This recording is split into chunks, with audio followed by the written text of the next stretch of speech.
연금저축은 노후에 꼭 필요한 자금을 모으는 수단입니다. 하지만 대부분 세액공제를 받기 위해서 이 상품을 가입하시는 것으로 알고 있습니다. 세액공제를 받기 위한 이 연금저축, 노후에 건강보험료 폭탄으로 되돌아온다면 과연 이득일까요? 그래서 오늘은 이 연금저축과 건강보험료에 대한 상관관계에 대해서 알아보도록 하겠습니다.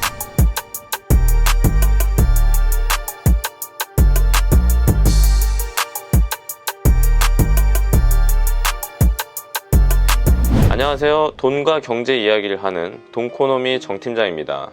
오늘은 세액공제를 받기 위해서 많이들 납입하시고 계시는 연금저축에 대해서 제가 말씀을 드리려고 하고요. 이 연금저축을 많이 납입하심으로 인해서 향후에 미칠 수 있는 건강보험료에 대한 영향에 대해서도 제가 말씀드리려고 합니다. 자, 본격적으로 영상을 보시기 전에 구독과 좋아요 한 번씩 부탁드리고요. 알람 설정을 하시면 매주 새로운 소식을 신속하게 받아보실 수 있으십니다. 자, 그러면 컴퓨터 화면으로 자리를 옮겨서 제가 본격적으로 말씀드리도록 하겠습니다. 자, 우선 연금저축을 왜 가입하시는지부터 말씀드리겠습니다. 첫 번째로는 연말정산 시에 400만원 한도 내에서 세액공제를 받기 위함입니다. 납입하신 금액은 연봉 5,500만원 기준으로 이하이면 16.5%, 이상이면 13.2%의 세액공제를 받으시는데요. 자, 여기서 이 세액공제라는 부분을 잘 이해하셔야 됩니다. 여러분들이 받으시는 소득에서 소득을 빼주는 것이 소득공제이고요. 이 금액에서 과표를 적용하여서 나온 세액을 빼주는 것이 세액공제인데요. 다른 세액공제 항목들이 많다면 무조건 16.5%의 환급을 받으시는 것은 아닙니다.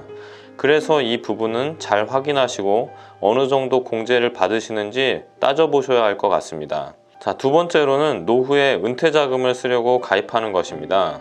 지난 영상에도 말씀드렸듯이 우리나라는 은퇴 준비가 가장 잘 안 되고 있는 나라이고요. 고령화 속도가 가장 빠른 나라입니다. 그래서 무엇보다도 이런 준비는 꼭 필요한 부분입니다. 자, 그러면 연금저축의 종류에 대해서 말씀드리도록 하겠습니다. 은행에서 주로 판매하는 연금저축은 바로 이제 연금신탁입니다. 4, 5년 전만 하더라도 3%대의 수익률이 발생하였지만 지금은 1%대로 실질적으로 은행 예적금 금리의 수익률 정도라고 말씀드릴 수 있습니다. 증권사에서는 연금저축 펀드라고 하는데요. 이것은 다양한 포트폴리오를 운영할 수 있어서 투자에 대한 부분을 어느 정도 알고 계신다면 굉장히 큰 장점이 있지만 잘 몰라서 남의 이야기만 듣고 하시는 분들에게는 리스크가 존재할 수 있습니다. 하지만 현실적으로 가장 수수료가 작으면서 많은 수익을 낼 수 있는 상품에는 틀림이 없습니다. 보험사는 연금저축보험을 판매하는데요. 거의 10%대에 달하는 높은 사업비 부분과 계속 하락하고 있는 이유를 계산하면 그리 매력적이라고 볼 수는 없습니다. 하지만 우리나라의 대부분의 연금저축은 아직도 보험 비중이 높은데요. 그래서 그 구조에 대해서 자세히 말씀드리도록 하겠습니다. 자, 우선 연금저축은 대부분 이렇게 10년 납으로 설계가 됩니다. 이쯤이면은 은퇴 시점이라고 가정을 하고요. 납입하시는 보험료의 해지 환급금은 이런 식으로 올라가게 되어 있습니다. 문제는 여기서 적용하는 금리는 확정금리가 아닌 변동금리이기 때문에 이런 식으로 조정이 나올 수 있다는 것이 문제입니다. 사업비 부분은 확정되어 있기 때문에 금리가 떨어지면 수익이 적어지는 구조로 되어 있습니다. 그래서 만 55세 이후에 연금을 신청하면 모여진 환급금을 기준으로 이런 식으로 연금을 받으시는데요. 만약에 아래 곡선처럼 수익이 낮아지면 연금 또한 이런 식으로 낮아진다는 것이 특징입니다. 그래서 이 연금저축과 연금신탁, 수익률이 너무 낮다라는 부분이 문제인데요. 이것을 해결하기 위한 방법으로는 자금을 증권사의 연금저축 펀드로 이전하는 것입니다. 여기서 주의하실 점은 해지를 하고 넘어가는 것이 아니고요. 자금을 이동시키는 것입니다. 잘못해서 해지를 하시게 되면 그동안 받으셨던 혜택 및 추가 가산세까지 물어야 하니 꼭 주의하시고 금융기관 이전을 진행하시기 바랍니다. 자, 그러면 모든 것이 해결이 되었느냐? 지금부터가 사실상 문제입니다. 은퇴를 하시게 되면 받으시는 연금은 첫 번째가 이 국민연금입니다. 두 번째는 퇴직연금이고요. 세 번째는 개인연금입니다.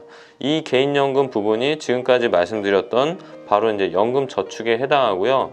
이 세 가지를 묶어서 이렇게 공적연금이라고 합니다. 이 공적연금은요, 소득으로도 간주를 하기 때문에 연간 1,200만 원 이상 이렇게 넘게 되면 바로 종합소득세 과세 대상자가 되십니다. 현재 직장을 다니시면서 연금저축을 납부하시는 대부분의 근로자분들은 연간 1,200만 원의 소득은 충분히 넘을 수 있을 것 같습니다. 하지만 연금소득이 더 증가하여 2,000만 원이 넘는다면 어떤 일이 벌어질까요? 지금 보시는 것은 건강보험료 개편안입니다. 현재 지금 노인분들 중 상당수는 자녀들의 건강보험 혜택에 얹혀서 보험 혜택을 보시는 피부양자가 상당수이실 겁니다. 하지만 현재 문재인 케어로 건강보험 재정이 악화됨에 따라서 이 피부양자의 기준을 높여서 웬만하면 지역가입자가 될 수밖에 없는 구조로 건강보험 제도를 개편하고 있습니다.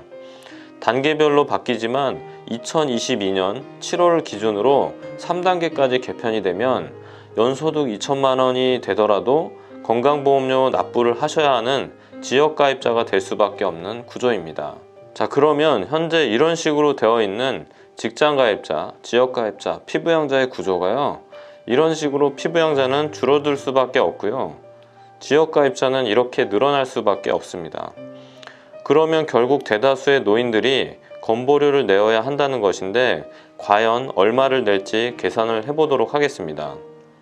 건보료는 소득점수와 재산점수 그리고 자동차 점수를 합쳐서 해당 연도별 환산점수를 곱하는 방식입니다. 예를 들어서 현재 5억 원 정도의 주택을 소유하시고 3천만 원 정도의 그랜저 차량을 소유하시면서 월에 200만 원 정도의 소득이 있으신 분이라면 얼마의 건보료를 낼 것 같습니까? 바로 수식은 이렇습니다. 소득점수인 895점 더하기 재산점수 812점 더하기 자동차 점수 171점을 더해서 올해 환산 수치인 183.3을 곱하면 바로 34만 4,237원이 나옵니다.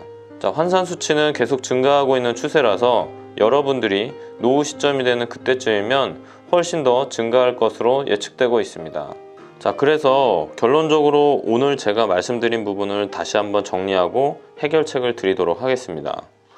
자, 첫 번째로는 연금저축은 연금펀드로 이전하는 것이 좋습니다. 왜냐하면 수익률적인 부분도 그렇지만 납입을 자유롭게 할 수 있다는 것 때문입니다. 자, 두 번째로는 세액공제 받기 위한 납입이 연금 개시 후 건보료 폭탄으로 되돌아올 수 있음을 아셔야 합니다. 현재 건강보험 제도는 재정 악화로 피부양자 수를 줄이고 지역 가입자를 늘리고 있는 추세입니다. 그래서 약간의 자산만 있더라도 지역 가입자 건강보험료는 폭탄이 될 수 있는 그런 수준입니다. 그러면 은퇴 자산도 모으면서 건강보험료를 늘리지 않는 유일한 솔루션이 무엇일까요? 바로 비과세 자산입니다. 우리나라의 비과세법이 계속 축소되고는 있지만 아직까지는 가능하시기 때문에 저는 비과세 자산을 충분히 모으실 것을 추천드리는 부분입니다. 비과세는 단순히 과세를 하지 않는다는 부분이 아니라 국가에서 권리를 포기한다는 의미도 있기 때문에 추후 비과세 연금으로 아무리 많은 돈을 받으신다 하여도 국가에서는 소득세를 부여한다든지 건보료를 올린다든지 이런 행위를 할 수 없습니다. 따라서 이 영상을 보시는 분들은 지금부터 똑똑하게 계획을 세우셔서 행복한 은퇴 준비를 하시기 바랍니다. 자, 오늘은 연금저축의 종류와 솔루션에 대해서 제가 말씀을 드렸고요. 향후에 이것으로 인한 건강보험료에 미치는 영향에 대해서도 제가 말씀을 드렸습니다. 이 영상이 도움이 되셨다면 지인분들에게 추천 부탁드리고요. 구독과 좋아요 아직까지 누르시지 않으신 분들은 한 번 더 부탁드리겠습니다. 저는 그러면 다음 시간에 더 좋은 영상으로 여러분들께 찾아뵙도록 하겠습니다. 감사합니다.